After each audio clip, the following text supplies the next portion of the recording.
Hello मेरे रसगुल्लो, आप लोग सोए हो या जगे हो? देखो, मैं आप लोगों के लिए जल्दी जो सोया है जग जाओ, क्योंकि मैं आप लोगों के लिए बहुत ही प्री बोर्ड में जो पेपर आप लोगों का ओरिजिनल पेपर हिंदी का है वो मैं लेकर के आ गया हूँ, जो कि प्री बोर्ड्स के लिए है बहुत ही सुनहरा। अगर आप इसको नहीं करते हो, अच्छा से नहीं देखते हो, तो आपको बिल्कुल है कि फेल होना ही होना है। फेल होने से बचना है तो आपको इस नियम के अनुसार चलना पड़ेगा। वो नियम क्या है हमारा? तो देखो, ये आपका हिंदी का प्री बोर्ड, जो आप लोग का प्री बोर्ड का पेपर हो रहा है, उसमें हूब फंसाने की गारंटी। पेपर में कैसे लिखे, अगर आप पेपर में लिखने का तरीका नहीं जानते हैं तो आप बिल्कुल हैं कि फेल हो जाएंगे। लिखने का तरीका आप जानेंगे तब जाकर के आपको 70 में 65 नंबर मिलेगा, यानी 65% पाओगे। कुछ ना आए तो क्या करोगे? अगर कुछ नहीं आ रहा है तो आप ऐसे तो बैठोगे नहीं। करना क्या है? बस मानसून ट्रिक लगा देना है, क्योंकि आज के समय में ये बहुत ही धुआंधुर और आग लगा दिया है पेपर में। कैसे मानसून पेपर में आग लगाया है, आइए हम देखते हैं। सबसे पहले हम क्या करेंगे, यहाँ पर रोल नंबर भरेंगे। अनुक्रमांक मतलब रोल नंबर होता है। रोल नंबर इंग्लिश में बोलते हैं, हिंदी में अनुक्रमांक होता है। उसके बाद नाम लिखेंगे। नाम लिखने के बाद ये जो कोड दिया रहेगा हम अपने ओमैर शीट और कॉपी में भरेंगे। भरने के बाद अब हम इस चीज़ को ध्यान में रखेंगे कि पेपर में जो यहाँ पर मुद्रित संख्या लिखा गया है, क्या ये संख्या आपके पूरे पेज है कि नहीं, 8 हो, इस चीज़ का गणना करेंगे। जब आप कर लोगे तो आपको कितने मार्क्स मिलेंगे? तो 70 मार्क्स मिलने वाले हैं। आपको 3 घंटे लिखने के लिए मिलेगा, 15 मिनट आपको अच्छे से पढ़ने को मिलेगा। 20 बहुविकल्पीय प्रश्न रहेगा जो कि खंड अ से आएगा, जो कि 1 अंक निर्धारित रहेगा। टोटल 20 नंबर होंगे आपके बहुविकल्पीय प्रश्न से। इसको आप ओमैर शीट पर अच्छे से भरेंगे तथा खंड ब से आपको 50 अंक मिलेंगे, जो कि आप क्या करेंगे,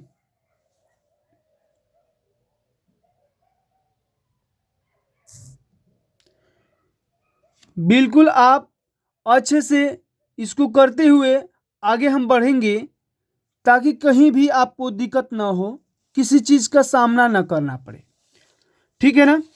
तो आइए हम देखते हैं अगला क्या चीज़ है हमारा। तो बहुविकल्पीय प्रश्न को हम कैसे करेंगे? अगर बहुविकल्पीय प्रश्न आप इस तरीके से नहीं करते हैं, वो मार्कशीट को अच्छे तरीका से नहीं भरते हैं, तो आपको एक भी नंबर मिलने वाले नहीं है। ये जो भी प्रश्न मैं दिया हूँ, ये आपके प्री बोर्ड हो चाहे आपका बोर्ड पेपर हो, उसमें तो जरूर ये फंसने वाला है। और ओरिजिनल क्वेश्चन आप लोगों के सामने बैठाए हैं, वो किस तरीका से हैं हम देखते हैं। एक एक क्वेश्चन को हम पढ़ेंगे। पहला हमारा बोला है, जयशंकर प्रसाद का नाटक नहीं है। इसमें से कौन सा जो है विकल्प जयशंकर प्रसाद का नाटक नहीं है, उस चीज को हम क्या करेंगे, लिखेंगे। आप लोग भी क्या करोगे, इसको बताओगे। तो पहला का आपका क्या हो जाएगा, नील देवी, यानी सी नंबर। क्या सही होगा बाबू? सी नंबर। ठीक है ना? दूसरे नंबर पे हम आते हैं। क्या है दूसरा नंबर? किस लेखक के निबंधों को चिंतामणि नाम से संकलित किया गया? तो चिंतामणि किसका है? तो आचार्य रामचंद्र शुक्ल, ये है हमारे लेखक चिंतामणि के। ठीक है ना? प्रेमचंद का उपन्यास नहीं है। इसमें से प्रेमचंद्र का उपन्यास कौन सा नहीं है? तो ये रहा आपका चित्रलेखा। क्या रहा? चित्रलेखा। आप मेरे साथ बने हैं तो वीडियो के लास्ट तक देखिए, लास्ट तक बने रहिए। आपको रटवा ना दिया तो फिर जो कहना सो। कारवा एकांकी के लेखक कौन है? कारवा एकांकी के लेखक कौन है? तो उपेंद्र अश्क हैं। उपेंद्र नाथ अस्क जी हैं। 5वां नंबर क्वेश्चन क्या है, तूफानों के बीच रिपोर्टाज के लेखक कौन है? किसकी? रिपोर्टाज के लेखक कौन है? तो इसमें से आप लोग जल्दी कमेंट में बताइए कौन है। तो ये रहा आपका बी, रांगेय राघव। ठीक है ना। रसराज की रचयिता कौन है? तो रसराज के रचयिता कौन है? तो मतीराम है। कौन है? मतीराम है। 7 नंबर क्वेश्चन आपका कौन सा है, निम्नलिखित में से कौन रवि कवि रीति मुक्त काव्य धारा का नहीं है? तो 7वां का आंसर डी फॉर देवसेना पर टिक लगाते हुए केशव दास को हम मारेंगे। 8वां हमारा क्या है, प्रगतिवादी काव्य धारा युग के कवि नहीं है। तो कौन नहीं है? तो ये आपके जयशंकर प्रसाद जी नहीं है। तो ऐसे करते हुए आप लोग उमेर सीट पर भरते हुए जाएंगे। ठीक है ना। एक चीज ध्यान में देना है, ये 801 BSc आपका पेपर कोड है। इस कोड को हर एक पेज पर देखेंगे, अगर नहीं दिया रहा है तो समझ जाओ फर्जी है। तो ये आपका ओरिजिनल है। तार सप्तक का संपादन किसने किया? तार सप्तक का संपादन हमारे अज्ञेय जी ने किए हैं। किसने किए हैं? अज्ञेय जी ने। प्रिय प्रवास किसकी रचना है? तो प्यारे रसगुल्लो, ये प्रिय प्रवास हमारे अयोध्या सिंह हरिऔध जी का है। हरिऔध जी का है। तो ऐसे करते हुए गोले पर हम भरते जाएंगे। 11 नंबर का दिया हुआ है, अपनी तुतली भाषा में वह सिसक सिसक कर बोली, जलती थी भूखा तृषा की उसके अंतर में होली। ये जो दिया गया है ऊपर युक्त पंक्ति में कौन सा रस है? ये दिया गया है। तो बताइए आप लोग इस पंक्ति में कौन सा रस दिया गया है? आप जल्द से कमेंट में बताइए। और एक बात और, आप इसको लाइक जरूर करिए। तो इसका करुण रस होगा। क्या होगा? करुण रस। एक कमेंट में बताइए आप कि करुण रस का अस्थाई भाव क्या होता है। जल्दी कमेंट कीजिए आप लोग। एक राम धन श्याम हित चातक तुलसीदास पंक्ति में कौन सा अलंकार है? जल्दी कमेंट में बताइए कि 12 का कौन सा अलंकार है। तो इसमें रूपक अलंकार है। कौन सा है? रूपक अलंकार है। अब देखिए मजेदार की क्वेश्चन ये है कि आपका 13वां नंबर क्वेश्चन क्या दिया है, रोला छंद में कितनी मात्राएं होती है? तो मेरे प्यारे प्यारे रसगुल्लो, इसका होता है 24। कितनी मात्राएं होती हैं? तो टोटल 24 मात्राएं होती हैं। आप लोग कमेंट में बताइए कि रोला और दोहा इन दोनों में क्या अंतर है। तो रोला का आप मात्राएं 24 होती है, तो दोहा और सोठा की क्या होती है? आप कमेंट में बताइए। उप में उपसर्ग से बना शब्द कौन है? तो उप में उपसर्ग से कौन सा बना है? तो ऊपर युक्त बना है। क्या बना है? ऊपर युक्त बना हुआ है। ठीक है ना। अब देखिए 15 नंबर क्वेश्चन क्या दिया है, नीलोत्पल में कौन सा समास है? नीलोत्पल में कौन सा समास है बाबू? ये आप लोग कमेंट में जल्द से बताइए। इसलिए आप लोग पढ़े नहीं हो, पढ़े हो तो जल्दी जल्दी कमेंट करते, जल्दी कमेंट करिए। कर्मधारय होगा। क्या होगा? कर्मधारय होगा। अब हम आते हैं 16वें नंबर प्रश्न पे कि गेहूं का तत्सम रूप है। आ गए हम 4थे नंबर पेज पे, जो कि गेहूं का तत्सम रूप है। गेहूं का कौन सा तत्सम रूप है? तो ये रहा आपका गोधूम, यानी डी नंबर रहा। 17 नंबर क्वेश्चन क्या कह रहा है, त्वया में विभक्ति और वचन बताना है। त्वया में विभक्ति और वचन क्या है? तो ये मेरे रसगुल्लो, ये रहा आपका तृतीय विभक्ति और एक वचन। रचना के आधार पर वाक्य का भेद नहीं है। कौन से भेद नहीं है भाई? तो ये आपका प्रश्नवाचक वाक्य नहीं है। ऐसे करते हुए आप धीरे धीरे आगे 19 नंबर क्वेश्चन पे, और समय भी नहीं लगा, आप याद भी कर गए और रट भी गए। लास्ट में वीडियो तक बने रहिए। मानसून लेकर के आया हूँ, मानसून जो कि आजकल पेपर में आग लगा कर रख दिया है। बच्चों को। देखो, राजेश द्वारा मधुर गीत गाया गया वाक्य में कौन सा वाच्य है? तो वो मानसून मैं आपको लास्ट में दूंगा, वीडियो के लास्ट यानी बीच में दूंगा। आप बीच में तक बने रहेंगे तो आपको ज़रूर मिलेगा, नहीं तो आप फिर छूट जाओगे तो मानसून तक आप पहुंच नहीं पाओगे। तो 19 का क्या होगा? कर्मवाच्य होगा। 20 नंबर क्या है? तो इनसे अविकारी का चयन है।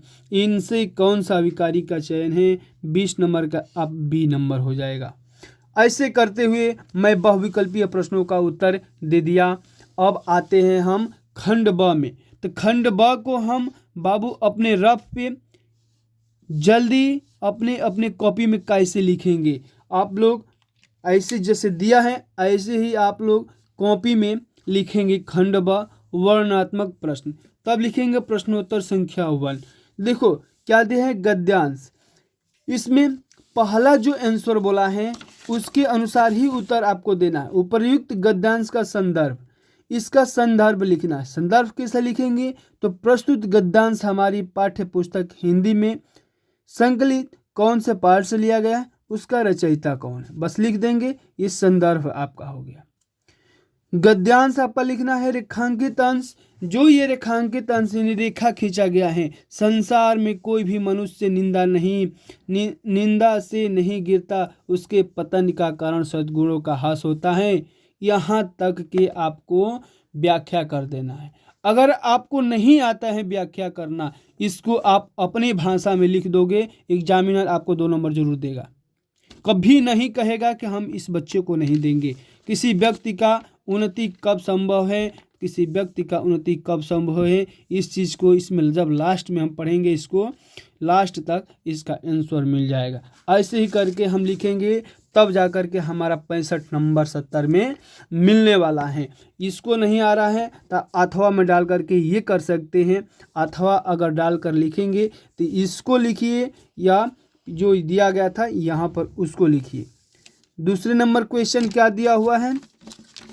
निम्नलिखित में से किसी पद्यांश पर आधारित उसके सभी प्रश्नों के उत्तर दीजिए। तो पद्यांश दो दिया गया है। मेरी भव वाधा हरो राधा नगरी सोय, जा तन की झाई परे श्याम हरित सुति दुति होय, सोहत उड़े पित पटु श्याम शोलोने गात, मनोल नीलमन शैल पर अतपू परियो प्रभात। इसका आप लोग संदर्भ लिखेंगे। दूसरे दोहे की व्याख्या करेंगे, यानी ये जो दिया गया है, सोहत उड़े पिट पटु श्याम शोलोने गात, मनो नीलमन शैल पर अतपू परियो प्रभात। कवि किससे अपनी भाव वधा दूर करता है? अगर आपको ये नहीं आ रहा है तो अथवा में ऑप्शन दिया हुआ है, आप इसको कर जाएंगे, नंबर आप 6 नंबर पा जाएंगे। अब आते हैं हम तीसरे नंबर क्वेश्चन पे। ये दिया रहेगा संस्कृत। क्या दिया रहेगा? संस्कृत, जो कि आपको गद्यांश से एक संदर्भ सहित हिंदी में अनुवाद करना है। वाराणसी सुविख्यात प्राचीन नगरी। वाराणसी एक विख्यात नगरी है। यम विमल शिखरम गया गंगा कुले स्थिता, मतलब जो है यह नगरी गंगा के किनारे स्थित है। ऐसे करके हम इसका अनुवाद करते जाएंगे और गद्यांश का हम संदर्भ लिख देंगे। तो जो कि संदर्भ पे आपको 2 नंबर मिलेगा और अनुवाद करते हैं तो आपको 3 नंबर मिलने वाला है। टोटल मिलकर आपको 5। अगर ये चीज़ नहीं आता है तो आप ये कर देंगे अथवा में डाल करके, तो आपको नंबर मिलने वाला है। उसके बाद क्या करेंगे आप? चौथा नंबर क्वेश्चन में ये आपका भी ये था गद्यांश। अब ये आ गया पद्यांश, यानी पद्यांश से हम क्वेश्चन को करेंगे। ये या करिए, ये इसको ये कर सकते हैं, अथवा डाल कर दिया हुआ है। अगर इसको करते हैं आपको तो 3 और 2 5 नंबर मिलने वाले हैं।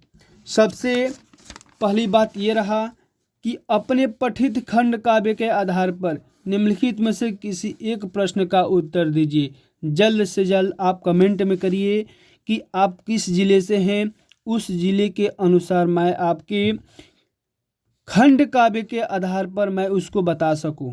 ठीक है ना? देखो, सब जिले का अलग अलग खंड काव्य आता है, उसको हम अलग अलग तरीके से लिखेंगे। जो कि पूरे टोटल हमारे झ तक बना हुआ है, उसमें से एक ही लिखना है जो आपके ज़िले में आता है। बस आप ज़िले का नाम बताइए, मैं उसके अनुसार उसका हम खंड काव्य का प्रस्तुत कर देंगे, लिख करके आपको समझा देंगे। अब रह गया लेखक का जीवन परिचय और कवि का जीवन परिचय, जो कि 5 और 5 10 नंबर मिलने वाले हैं इस पे। अगर आप रामचंद्र शुक्ल, रामधारी सिंह दिनकर ये दोनों लिख लेते हो, याद कर जाते हो, तो आपको हर पेपर हर शिफ्ट में ये देखने को मिलते हैं नाम। कवि में सूरदास, मैथिली शरणगुप्त, ये 2 जना लोग कर लेते हो तो आपको एक भी क्वेश्चन छूटेगा नहीं। आप ध्यान दीजिए, आपका क्या है 7वें नंबर, कोई एक श्लोक लिखना है, या 8 नंबर के क्वेश्चन में बोला है कि एक पत्र लिखिए या अपने जिला अधिकारी के यहाँ डेंगू मलेरिया से बढ़ रहे रोग को निवारण के लिए आप उनके यहाँ पत्र लिखिए। ये दोनों में से कोई एक लिख सकते हैं। ये 2 नंबर का है, इस संस्कृत में से किसी एक का उत्तर दे देना है। अब मजे का रह गया निबंध। निबंध आपका 7 नंबर का आएगा, ठीक है ना। तो 7 नंबर का आएगा प्रदूषण की समस्या एवं समाधान, जो कि मैं आप लोगों को ये जनसंख्या वृद्धि और समस्या और समाधान, ये जो 2 दिया गया है, ये मैं आपका निबंध बता चुका हूँ। वीडियो में जाइए और देखिए। ये रहा हमारा हिंदी का ओरिजिनल सेट पेपर, आप लोगों को करा दिए।